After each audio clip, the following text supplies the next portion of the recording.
नमस्कार साथियों, कैसे हो आप? बेहतरीन है। आज क्या पढ़ना आपको? Advance math.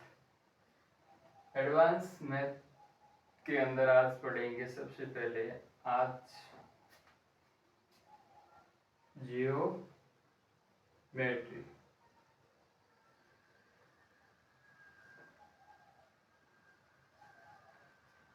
जियोमेट्री को हिंदी में क्या बोलते हैं? ज्यामिति।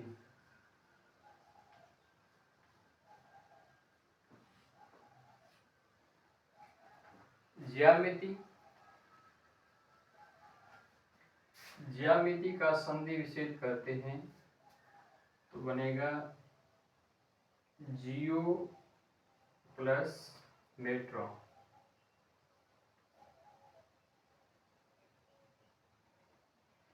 जियो का अर्थ होता है पृथ्वी, मेट्रोन का अर्थ होता है मापना।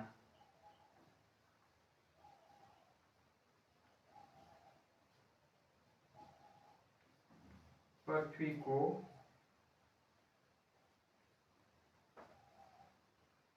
मापना, पृथ्वी को मापना क्या बोलेगा? जियोमेट्रो। अब पृथ्वी की गणना हमेशा जियोमेट्री या ज्यामिति से होती है। जितनी भी गणना पृथ्वी पर हम करते हैं वो किससे होती है? जियोमेट्री से होती है। जियोमेट्री के बगैर पृथ्वी पर गणना होती नहीं, और पृथ्वी पर गणना नहीं होती तो आज के टाइम उपग्रह लॉन्च करना या कोई भी सैटेलाइट हो या वेव है या नेटवर्क है, सब बगैर इनकी गणना किससे होती है? ज्यामिति से होगी। जब ज्यामिति होती नहीं ज्यामिति तो ये वगैरह गणना वगैरह हम कर नहीं पाते, तो आज के टाइम ये मोबाइल वगैरह होता ही नहीं। तो इसलिए हमारे दैनिक जीवन में हमेशा हम किन का उपयोग करते हैं? ज्योमेट्री, ज्यामिति का उपयोग करते हैं। अब जो पूरी की पूरी डिटेल पृथ्वी की गणना या पृथ्वी को मापना सब किसमें होता है? ज्योमेट्री में। अब इनको अध्ययन करने के लिए उन्हीं पुस्तक में लिखा गया है जिनको बोलते हैं जियोग्राफी।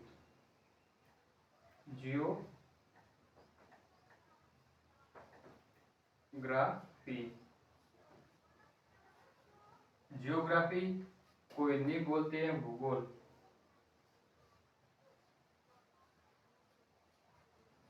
इसके बारे में आपने सुना ही होगा। जियो का मतलब पृथ्वी, ग्राफी का अर्थ होता है अध्ययन, पृथ्वी का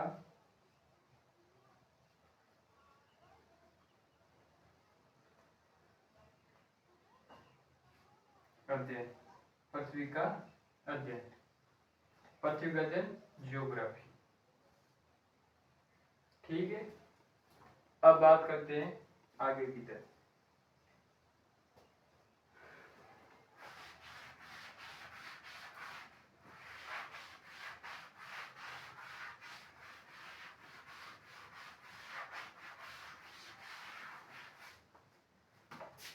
अब पढ़ते हैं बिंदु के बारे में।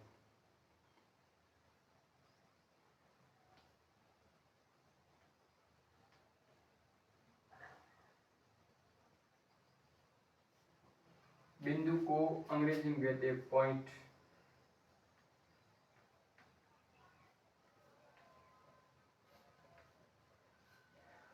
बिंदु किसे बोलते हैं? बिंदु की परिभाषा कोई बता सकते हैं? बता सकते हैं? बताओ। अब बिंदु बोलते आपके दिमाग में एक छवि बनेगी कि ये एक प्रकार का बिंदु। बिंदु बोलते किसे हैं? जो हम पेंसिल की नोक से जो ड्रॉप बनाया जाता है इसे क्या बोलेंगे? बिंदु। अब एनसीईआरटी बुक्स में दिया हुआ है कि बिंदु की परिभाषा, बिंदु की न तो कोई त्रिज्या होती है, न तो कोई ऊंचाई होती है, न तो कोई लंबाई होती है, न ही कोई चौड़ाई होती है। ऐसा तो कोई होगा नहीं। यदि बिंदु को हम माइक्रोस्कोप की सहायता से देखते हैं या देखा जाए तो इनकी कुछ न कुछ उसकी लंबाई या व्यास या त्रिज्या आएगी जरूर। फिर या तो सेंटीमीटर में आएगी, नैनोमीटर में आएगी, कुछ न कुछ तो आएगी। ठीक है, तब उनकी परिभाषा तो हो गई गलत। अब इनकी परिभाषा क्या है? बिंदु किसे बोलते हैं? जब हम पेंसिल की नोक से एक डॉट बनाया जाता है उसे क्या कहते हैं? बिंदु। अब बिंदु है तो अब बिंदु किस काम में लिया जाता है? बिंदु को आखिर पढ़ते क्यों? तो ये बात हुई, बिंदु पढ़ते क्यों, बिंदु किस काम में आता है, बिंदु किसे कहते? अब बिंदु किसे कहते? तो आपके दिमाग में क्या बनी? चिन्ह, छवि बनेगी इस प्रकार से। ये क्या है? बिंदु है। अब ये तो बिंदु हो गया, तो बिंदु काम किस काम में लिया जाता है? जैसे कि ये कोई वस्तु है, ठीक है, अब इसके अंदर एक ये क्या हुआ, इसका वक्रता केंद्र। वक्रता केंद्र ये एक बिंदु है, तो वक्रता केंद्र क्या दर्शाएगा? इस वर्त का केंद्र। वर्त का केंद्र क्या है? ठीक है, ये वक्रता केंद्र है, ये किससे बनाता है? बिंदु से। ये काम किस लिए, बिंदु किस काम किया था? ये वस्तु की स्थिति को बताया जाता है कि ये केंद्र है, केंद्र के चारों ओर एक परिधि, ऐसा बताया। ठीक है, अब पूछ लियो बिंदु का क्या काम है? क्या काम है?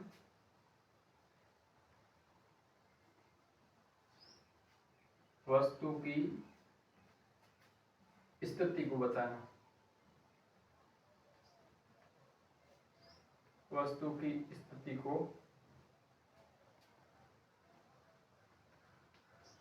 बताना। ठीक है, ये 3 बिंदु है।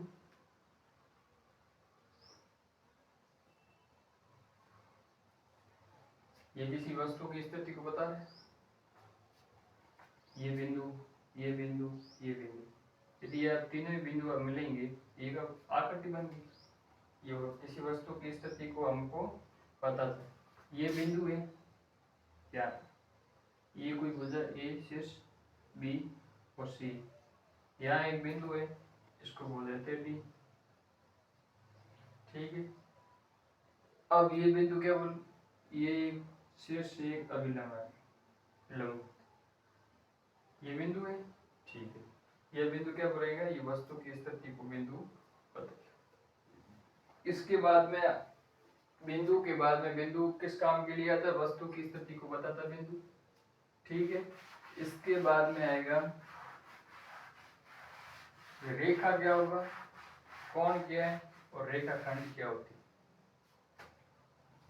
सबसे पहले आती है रेखा। रेखा को अंग्रेजी में कहते हैं लाइन, और इनके बाद में आती है किरण। किरण को इंग्लिश में क्या बोलेंगे? रे। और उनके बाद में रेखाखंड।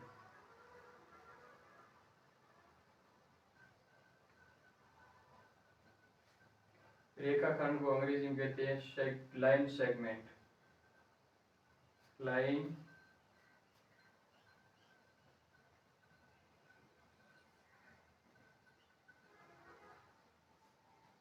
Line segment. अब रेखा क्या हो गई?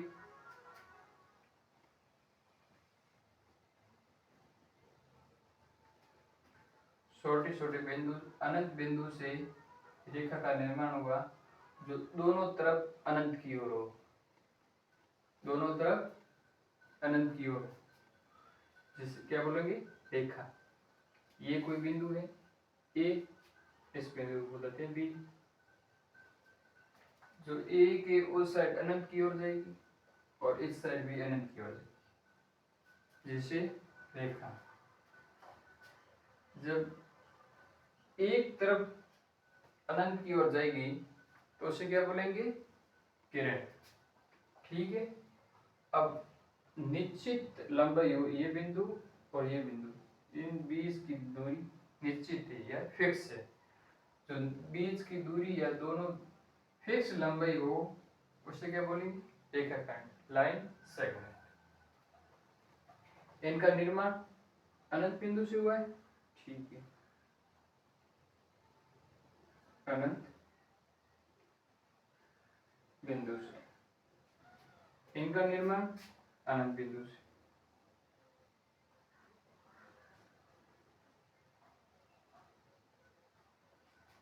इनका निर्माण अनंत बिंदु से।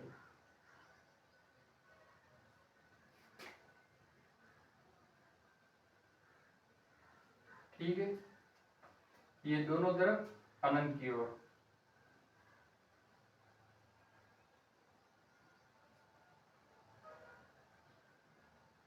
दोनों तरफ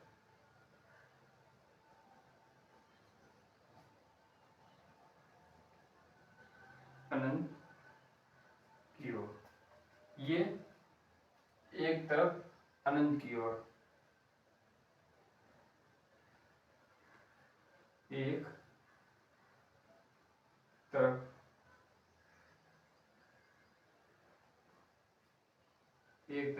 अनंत की ओर। इसकी क्या होती है? निश्चित लंबाई।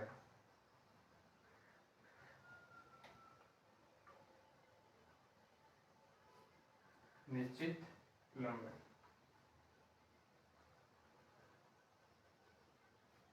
ठीक है, अब इनका चिन्ह पूछ लेते हैं।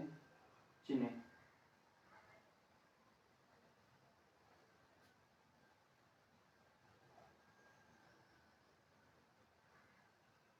इस प्रकार से चिन्ह रेखा का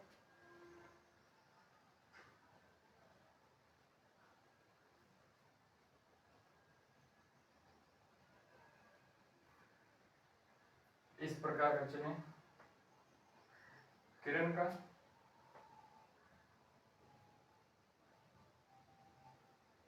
इस प्रकार से रेखाखंड का। क्या आप बताओ, रेखा को आप कॉपी पर बनाया जा सकता है? नहीं बनाया जा सकता। ठीक है, इसको कॉपी पर नहीं बनाया जा सकता। क्या किरण को बनाया जा सकता है? नहीं बनाया जा सकता। क्यों? किरण एक साइड अनंत की ओर होगी, अब कॉपी की लंबाई फिक्स होगी, ये भी कॉपी पर नहीं बनाया जा सकता। क्या आप बताओ, क्या रेखाखंड को कॉपी पर बनाया जा सकता है? बिल्कुल बनाया जा सकता है। क्यों? क्यों इनकी लंबाई फिक्स होती है। इस कॉपी के अंदर इस रेखा को निश्चित लंबाई यहाँ 15 सेंटीमीटर तो इसकी 15 सेंटीमीटर बनाया जा सकता है। ठीक है, अब क्या होता है? निश्चित लंबाई होती है। अब निश्चित लंबाई है तो हम रेखाखंड से त्रिभुज बनाया जा सकता है? बिल्कुल बनाया जा सकता है, क्योंकि निश्चित लंबाई होती है। निश्चित लंबाई होती है। अब मैं इनको मिटा दूं, लिख दिया आपने, एक बार लिख दो, मैं हट जाऊंगा। अब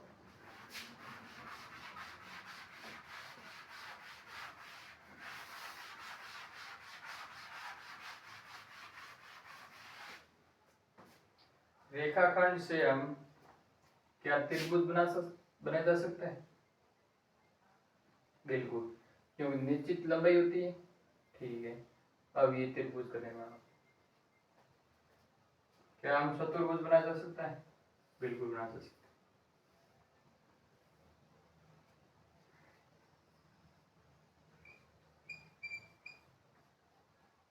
त्रिभुज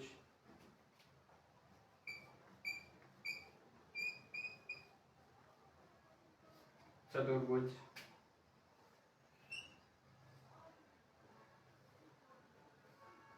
पंचभुज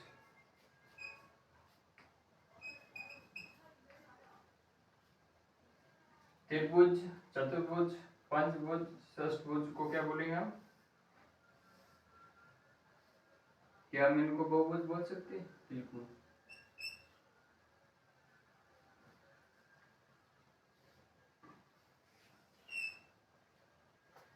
रेखाखंड से बहुभुज का निर्माण हुआ। किससे हुआ? रेखाखंड से बहुभुज का निर्माण हुआ। ठीक है, अब बात आती है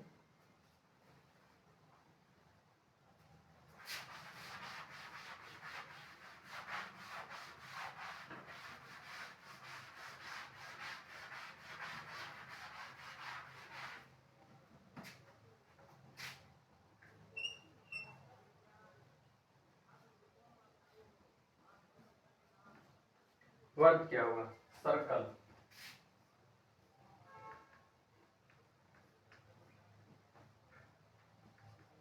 सर्कल वर्ग। वर्ग छोटे छोटे अनंत बिंदु से वर्ग का निर्माण होता है। ये छोटे छोटे छोटे छोटे छोटे अनंत बिंदु से अनंत बिंदु से वर्ग का निर्माण होगा। ठीक है, वर्ग किसे बोलते हैं?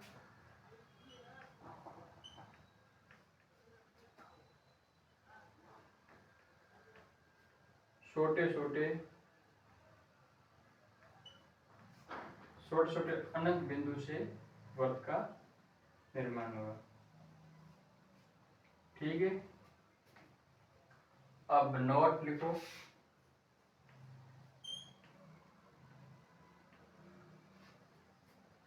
नोट में लिखो पूरी ज्यामिति का निर्माण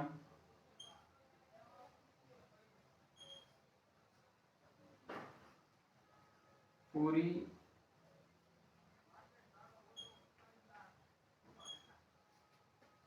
ज्यामिति का निर्माण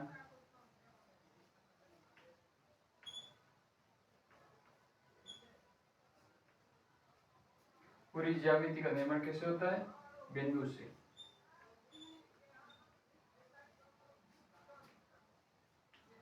बिंदु से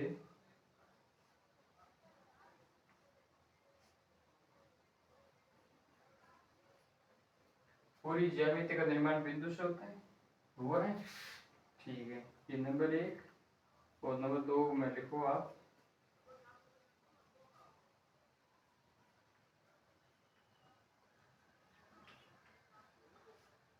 त्रिभुज,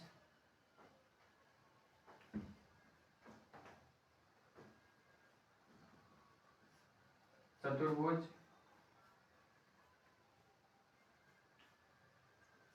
पंचभुज,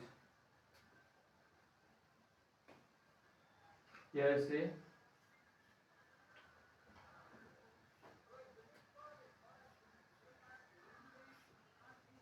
बहुभुज भी कहते हैं।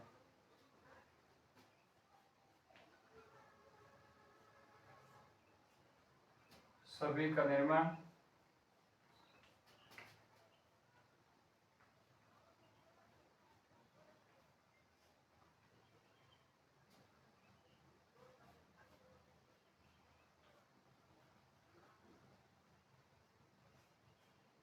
रेखाखंड से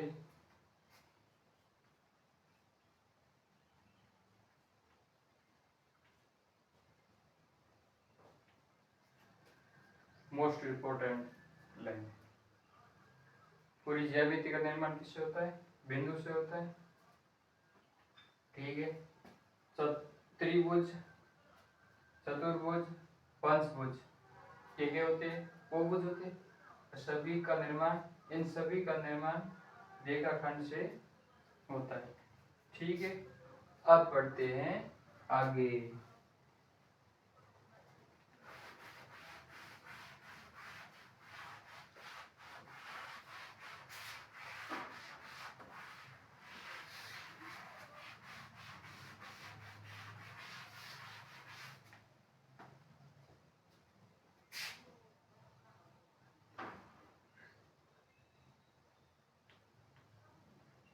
अब लेते हैं हम एक बिंदु।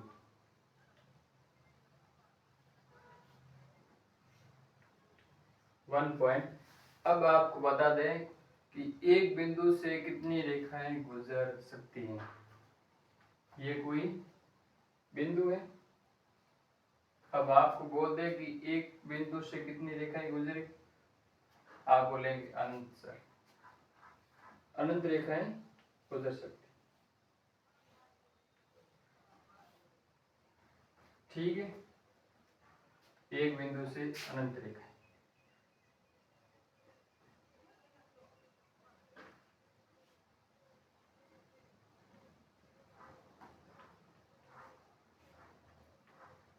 ठीक है, अब बता दो दो बिंदु से कितनी रेखाएं गुजरेगी।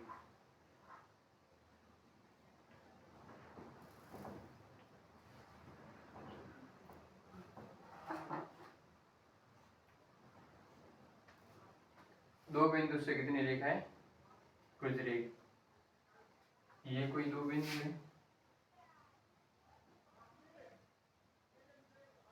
अब इसमें कितनी रेखाएं गुजर सकती है, आप बताएंगे एक।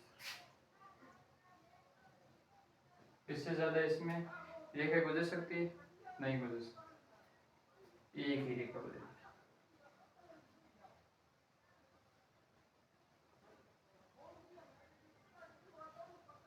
एक ही रेखा गुजरेगी।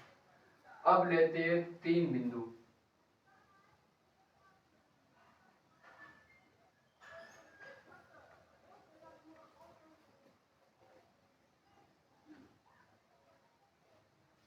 तीन बिंदु,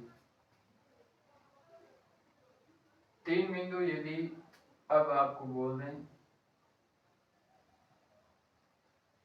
अब इसमें कितनी रेखाएं गुजरेगी, तो आप बताएंगे सर इसमें एक ही रेखा गुजरेगी।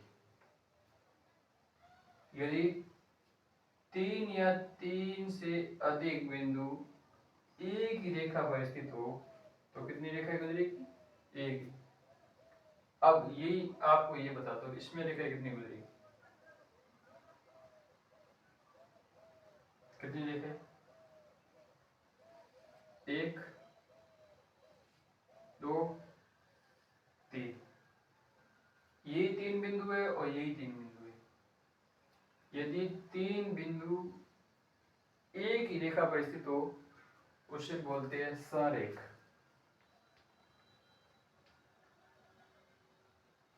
सरेख बिंदु। ठीक है, यदि तीन या तीन से अधिक बिंदु एक ही रेखा पर स्थित न होकर अलग अलग स्थिति पर स्थित हो उसे बोलते असरेख रेखा।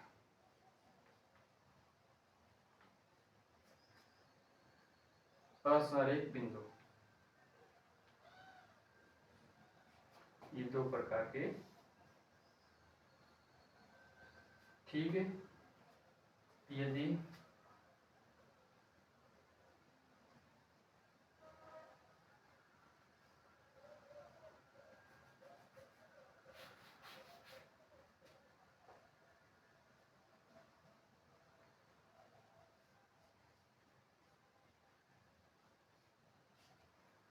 तीन बिंदु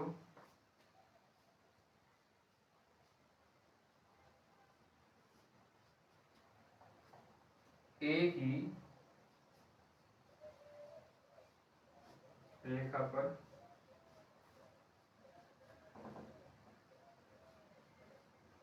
स्थित हो उसे क्या बोलते हैं, सरेख बिंदु।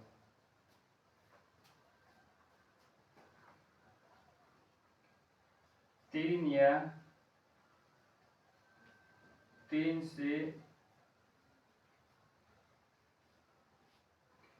तीन या तीन से अधिक बिंदु, तीन या तीन से अधिक बिंदु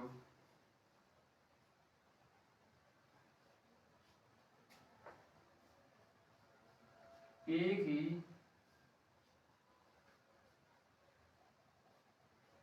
रेखा पर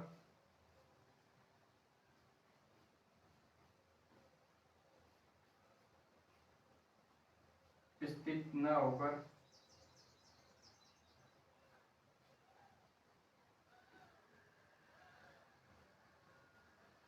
अलग अलग स्थिति हो तो इससे क्या बोलेंगे, असहायक बिंदु। अब बताओ आप, इनको मैं मिटा दूं? ठीक है।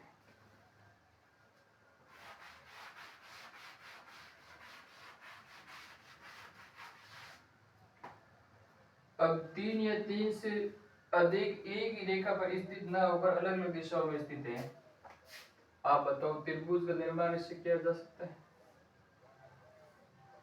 3 या 3 से अधिक एक ही रेखा पर स्थित न होकर अलग अलग स्थिति पर है, त्रिभुज का निर्माण हो गया। अब ये 3 या 3 से अधिक बोला, 1 2 3 4, अब 4 बिंदु है, 4 बिंदु को आपस में मिला दिया,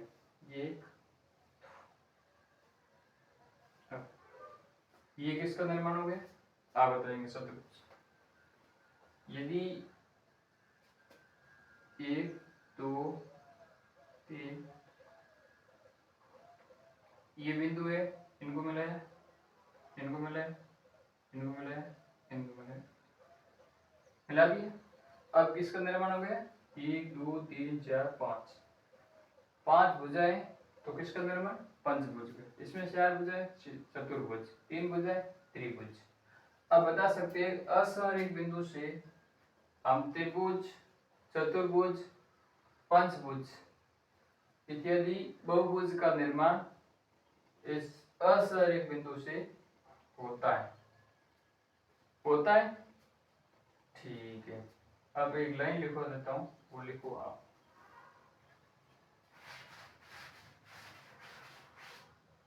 नोट डाल के लिखो आप।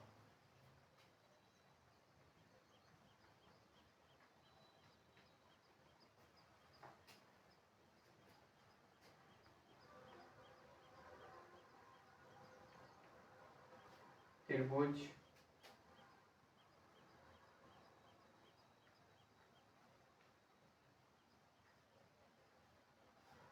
चतुर्भुज,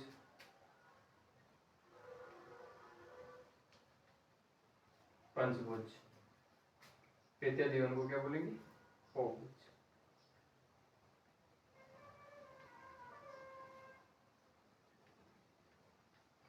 का निर्माण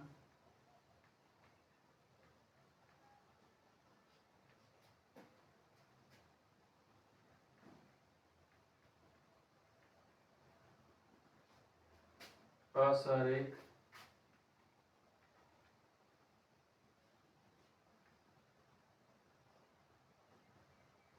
बिंदु से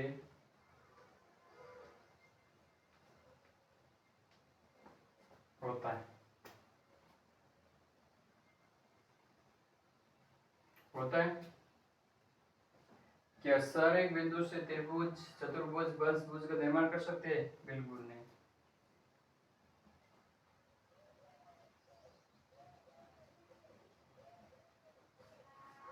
नहीं कर सकते। क्यों? क्योंकि एक ही चीज में या एक रेखा पर स्थित है, नहीं बना सकते। यदि 4 बिंदु ले लेते, 4 बिंदु ले लिए, वो भी एक बिंदु एक रेखा पर है, इसी कारण हमें असहायक बिंदु से त्रिभुज, चतुर्भुज, पंचभुज इत्यादि बहुभुज का निर्माण असहायक बिंदु से नहीं किया जा सकता, बल्कि असहायक बिंदु से निर्माण बनाया जा सकता है। ठीक है। अब एक और नोट में लिखो आप, कोण का निर्माण कैसे हुआ? कोण का निर्माण,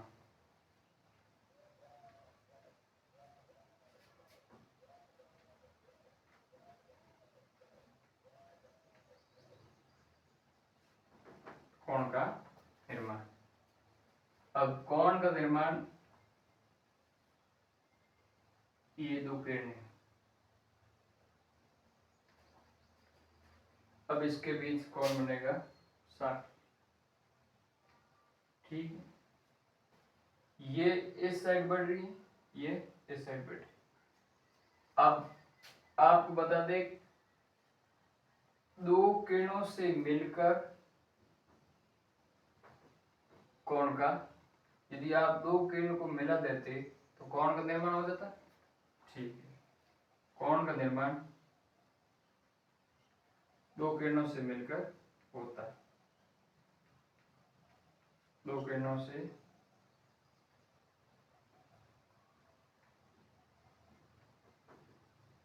मिलकर होता है। ठीक है। यदि आप इस भुजा को लंबी अनंत की ओर ले जाएंगे और इस भुजा को अनंत की ओर ले जाएंगे, अब जो यह कौन बनेगा वो तो 60 का 60 रहेगा, ये तो चेंज होने वाला है नहीं। यदि आप इस रेखा को काट के इतनी कर दो और इसको इतनी कर दो, अब पूछ ले इसमें से कितना कौन बनेगा, ये भी 60 का बनेगा। अब ये तो कम ज्यादा होगा नहीं। अब इस किरण को तो आप बढ़ा दो, या बढ़ा दो, और इससे या बढ़ा दो, इसमें तो कोई फर्क पड़ने वाला है नहीं। अब पूछ ले आप कोण का निर्माण किससे होता है, दो किरणों से मिलकर कोण का निर्माण होता है। ठीक है। और असंरेख बिंदु से हमेशा त्रिभुज, चतुर्भुज, पंचभुज का निर्माण असंरेख बिंदु से होता है। यदि तीन या तीन से अधिक बिंदु एक ही रेखा पर स्थित न होकर अलग अलग स्थिति पर स्थित हो, उसे बोलते हैं असंरेख। संरेख बिंदु किसको बोलते हैं, तीन बिंदु यदि एक ही रेखा पर स्थित हो, तीन बिंदु यदि एक ही रेखा पर स्थित हो तो संरेख बिंदु होता है। ठीक है। यदि आपको पूछ ले त्रिभुज का क्षेत्रफल 0 है तो संरेख बिंदु होगा असंरेख। त्रिभुज का क्षेत्रफल, यदि कोई वस्तु है इसमें क्षेत्रफल किसको बोलते हैं, 20 का क्षेत्र। अब इसमें 20 का क्षेत्र होगा ही नहीं, तो आप पूछ लिया त्रिभुज का क्षेत्रफल 0 असंरेख बिंदु के अंतर्गत आएगा। ठीक है। अब आगे बात करते हैं, अब बढ़ते हैं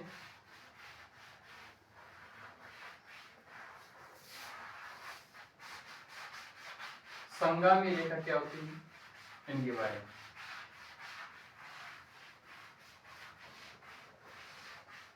सममांगी रेखा,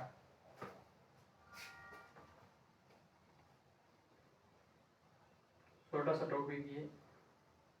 इसके बाद आते हैं कोणों के प्रकार के बारे में बात करेंगे। सममांगी रेखा,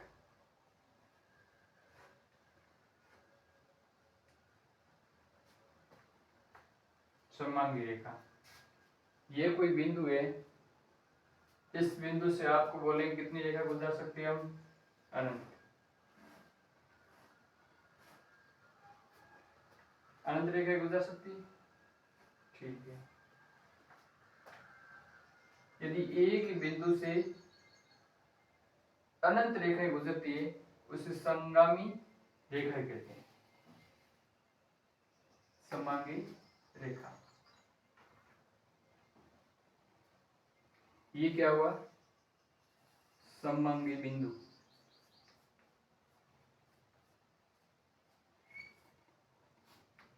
सममांगी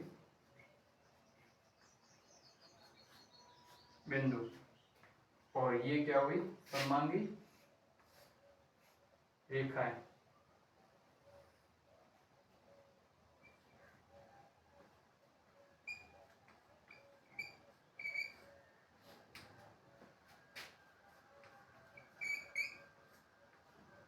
सममांगी रेखा, इतने टॉपिक है। एक बिंदु से अनंत रेखाएं गुजरती है, इन रेखाओं को सममांगी रेखा कहते हैं, और एक बिंदु से जो बिंदु है उनको बोलते हैं सममांगी बिंदु। अब बात करते हैं कोणों के बारे में। कोण कितने प्रकार के होते हैं, किस प्रकार से बनाए जाते हैं, इनके बारे में डिटेल से आप जानें। ठीक है।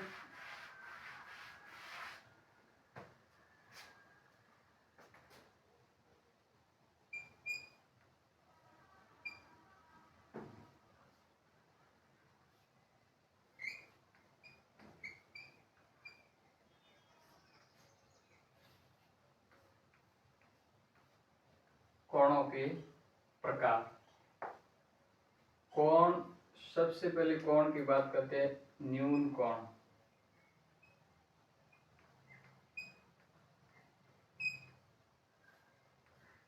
न्यून कोण क्या होता है, जो 90 डिग्री से कम हो। 90 डिग्री यहां होगा, इससे कम होगा। ठीक।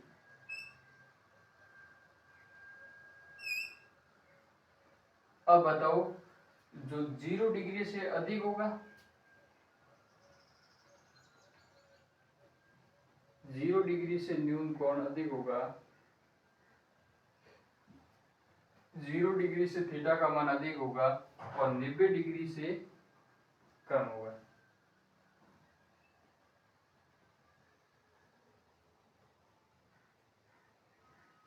डिग्री से तो कम होगा।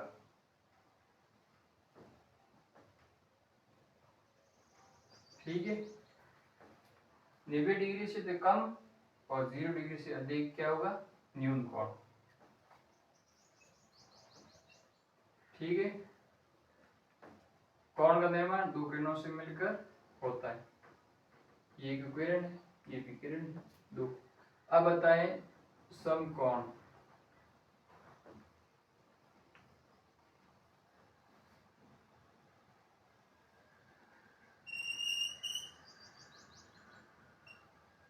ठीक है, ये समकोण किसे कहते हैं, दो किरणों के बीच कितने डिग्री कोण बनेगा, 90 डिग्री, इसे बोलते हैं समकोण। थीटा का मान 90 डिग्री। ठीक है, अब पूछते हैं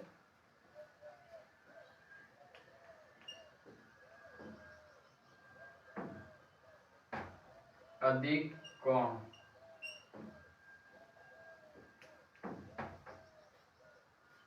अधिक कोण 90 डिग्री से अधिक, ये 90 डिग्री होगा, इससे थोड़ा सा अधिक। अब 90 डिग्री से तो अधिक होगा कोण का मान, 90 डिग्री से अधिक और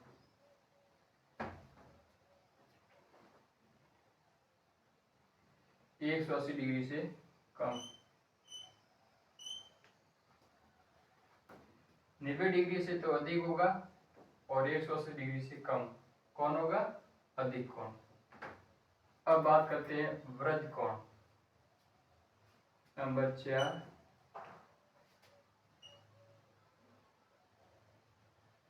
अब बताएं सरल कोण,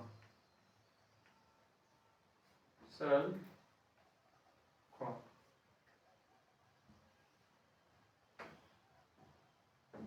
ठीक है, सरल कोण हमेशा 180 डिग्री, थीटा का मान 180 डिग्री। अब नंबर 5 पे आता है वृत्त कोण।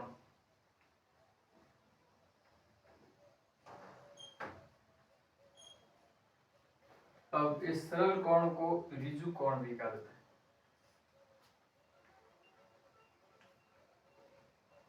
ऋजु कोण, किसको, सरल कोण को। वृत्त कोण क्या होगा, ये सरल रेखा, इससे भी 180 डिग्री से अधिक कोण को क्या बोलेंगे, वृत्त कोण। तो यहां तक तो होगा 180 डिग्री, इससे भी अधिक, इससे भी अधिक, अब वृत्त कोण किसे बोलेंगे, थीटा। 180 डिग्री से तो बड़ा होगा कौन, और 360 से तो छोटा होगा। 360 से छोटा और 180 डिग्री से बड़ा कौन सा कोण होगा, जिसे क्या बोलेंगे, वृत्त कोण। अब बता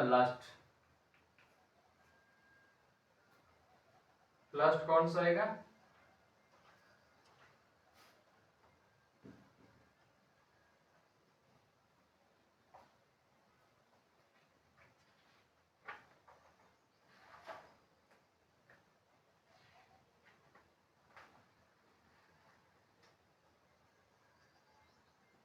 न्यून कोण, समकोण, अधिक कोण, सरल कोण, वृत्त कोण, पूर्ण कोण। पूरे हो गए। इसीलिए ये हो गया पूर्ण कोण।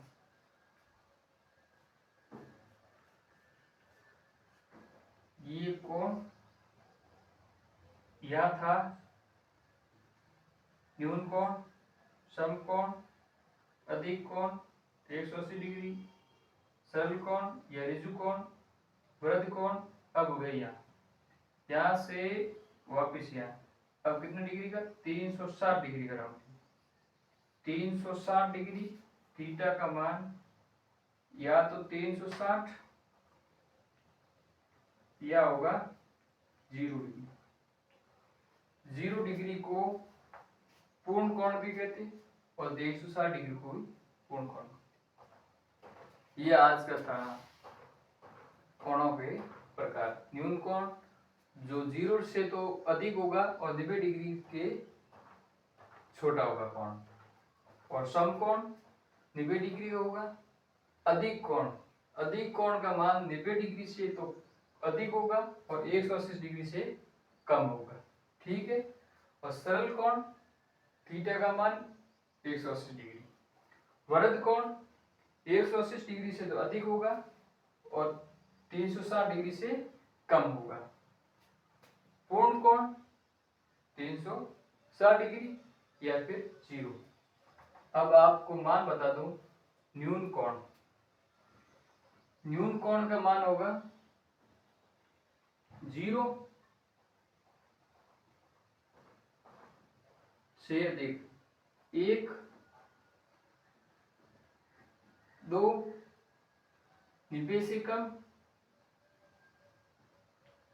90 तक न्यून कोण हो गया। यहां से 91 अधिक कोण। समकोण हुआ, समकोण ओमेगा हमेशा होगा 90 डिग्री पर ही समकोण कोण। अधिक कोण 90 डिग्री से अधिक, 91 180 डिग्री से कम, 179 डिग्री के बीच आगे जो भी कोण आएंगे वो होंगे अधिक कोण। 60 डिग्री 180, 180 से अधिक, 180 से अधिक लेना, 181 के बीच 360 है, 359, इनके बीच जो भी कोण आएंगे उसे क्या कहेंगे, वृत्त कोण। और 0 या 360 जिसे कहते हैं पूर्ण कोण, ठीक है। अब इनके बारे में एक प्रश्न कर लेते हैं, ठीक है, ताकि आपको आराम से समझ में आ जाए।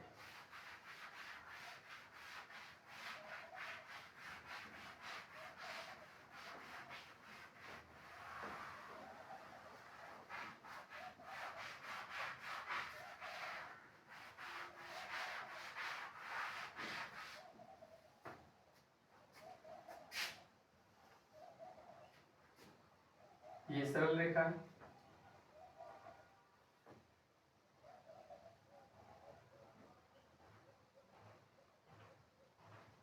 Theta theta. अब पूछा है थीटा का मान क्या कीजिए।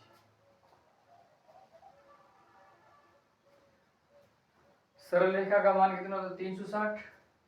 अब यह कितना बनेगा टोटल, थीटा प्लस 2 थीटा बराबर 180 डिग्री, ठीक है। अब टोटल थीटा कितने हो गए, यहाँ x मान लेते, x 2x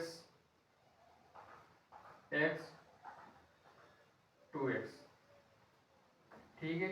अब टोटल 3x बराबर 180।